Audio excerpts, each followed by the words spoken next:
Welcome to Gene and Mike do the New York Times crossword. Hi, I'm Jean. And I'm Mike. And today we're doing the crossword for Wednesday, April 30th, 2025. So, on the last day of April... Hard to believe. Did the weather come in like a lion, go out like a lamb, or if I got the month wrong? I think you have the month wrong. Oh, darn. Except maybe in Wisconsin it is appropriate. Okay. But it was a little nippy this morning. Yes, indeed. But yes, the month is ended. Okay. And did your crossword streak end?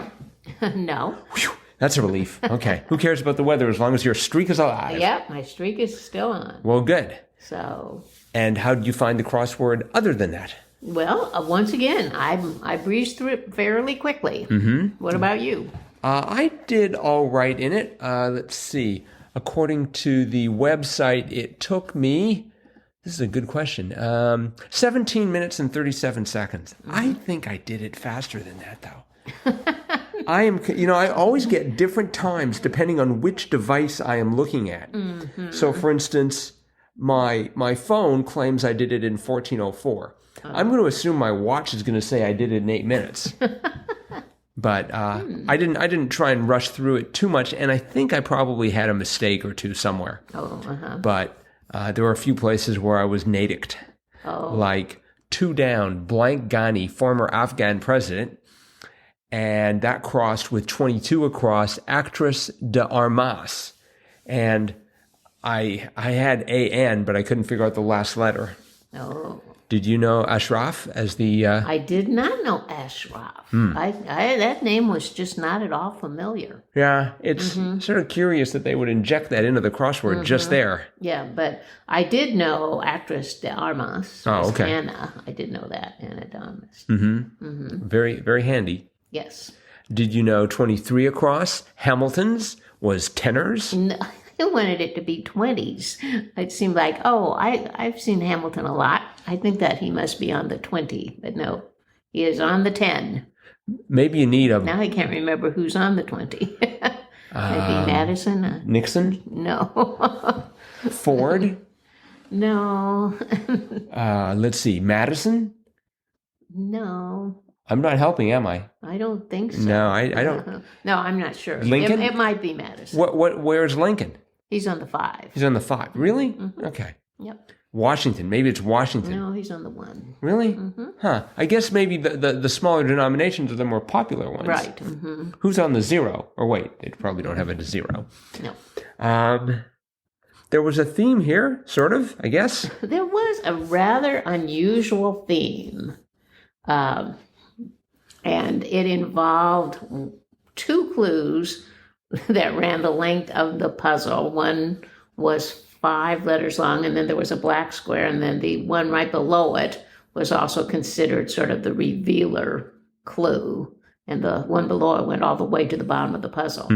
And that was 6 and 32 down. And the clue for that was at 6 down, which was, with 32 down, beat an opponent soundly. And it turned out to be clean one's clock. Clean one's clock. You ever use that phrase?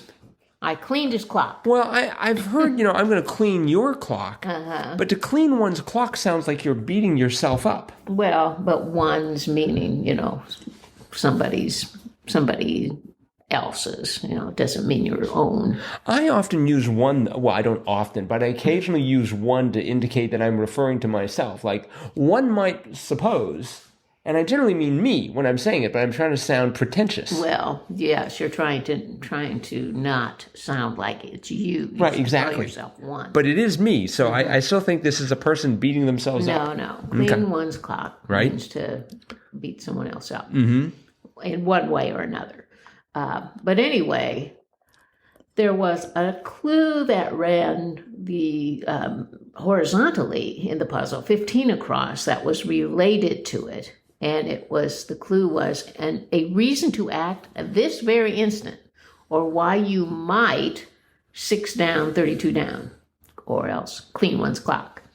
And the answer to that was, the time is ripe Yes. So it was just a little joke there. The time is ripe. Yep. Well, you better clean one's clock. Yes. So anyway. Very droll. Yes. And then we had 34 and 39 down, which was the same clue. And that was bottle full that might 32 down or clean one's clock. And the first 34 down, the answer was hand soap. And 39 down, the answer was face wash. So I guess you could use either hand soap or face wash if you were cleaning a clock. Your face, right? If you're taking the phrase literally, Yes. that you actually are cleaning a clock, yes, soap would be the way to do it, I guess. Either hand soap or face wash. So that was the theme. Right. I liked how we had hand and face, which are also parts of a clock. That is true. That is true. So yeah, it would have been great if the grid sort of looked like a clock.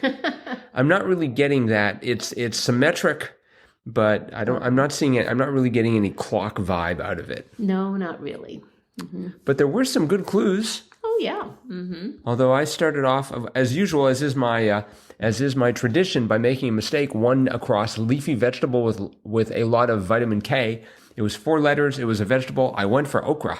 Oh no, it's not a leafy vegetable. I've never actually seen okra. It's a pod. Ah, It okay. looks like a misformed green bean. Well, maybe there were leaves about it. In any event, the correct answer was kale. Yeah.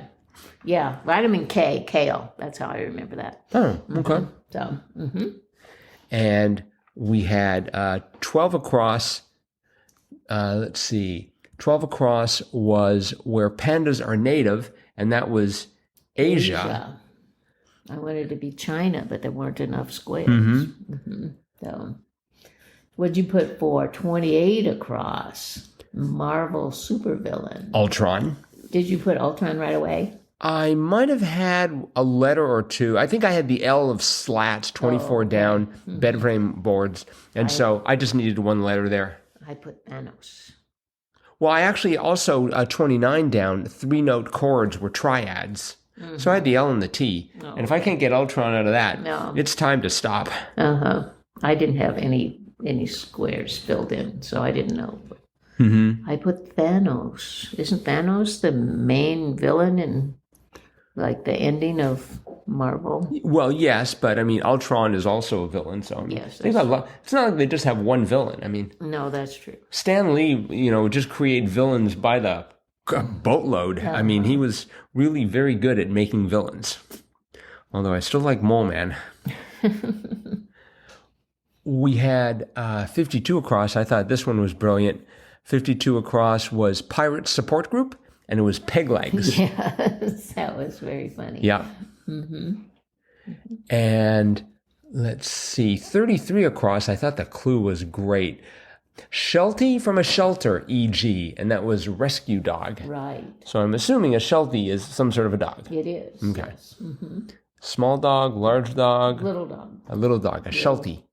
Is that an abbreviation of anything or sort of a cutesy form of something I or think it's like a Shetland. pony? No. A Shetland pony dog. I know there's like a Shetland Sheep Dog, but I don't think they call those Shelties. But I think it's some Shetland something. Well, if there are any Shelties in the audience. I was thinking it was a little dog, but now that I'm thinking of it like a Shetland Sheep Dog, that's a big dog. So I'm not sure. Maybe, well, okay. I never had a Sheltie.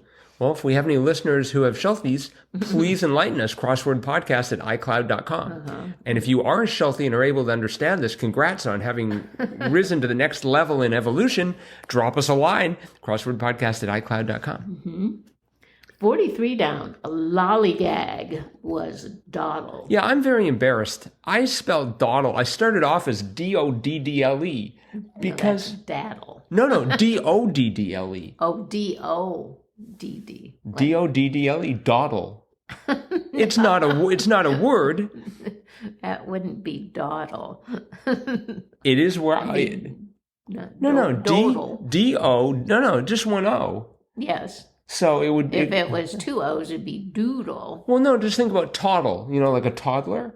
So a dawdler, with one O, it would work. Dawdle. A toddler is... But it's dawdle. It's not dawdle. It's dawdle. I think we're saying the same thing, but one of us is speaking with some sort of weird accent. No. Dawdle is...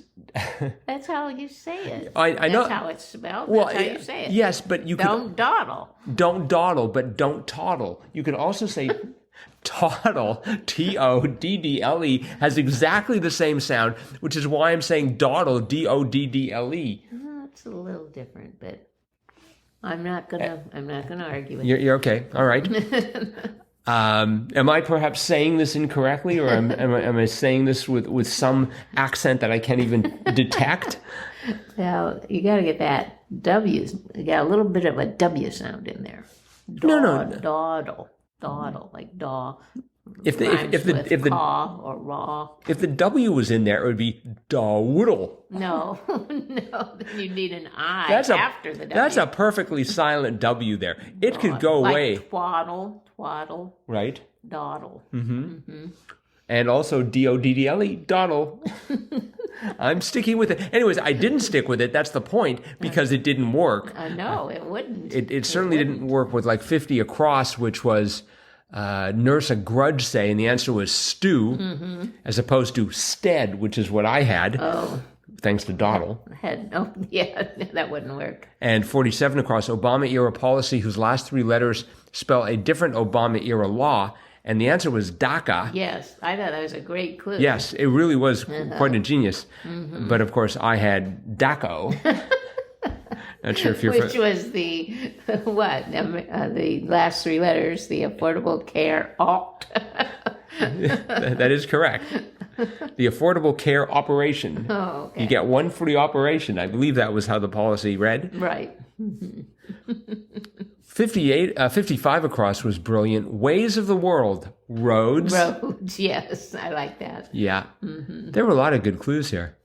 45 across I thought was interesting. Saturday Night Fever music genre was disco. Yes. We just had Saturday Night Fever. Staying Alive. Yep. Staying Alive. And now we've got disco.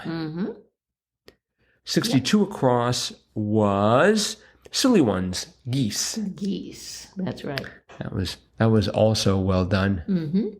And then, let's see, 26 across, chance to see the big game, safari. Yeah, that was a good one too, wasn't it? A lot of good clues in here, I think. Yeah, it was very clever. So this was by Adam Vincent. Nice job, Adam. Yes, indeed. I think 5 squares on the Jam CR scale. I would say that would be true. All right, motion carried. And that is it for today. So thanks everyone for listening. Yes. Let us know what you're thinking about this podcast. Drop us a line, crosswordpodcast@icloud.com. And we will be back again with our in-depth, cutting-edge analysis of tomorrow's crossword tomorrow. Bye-bye.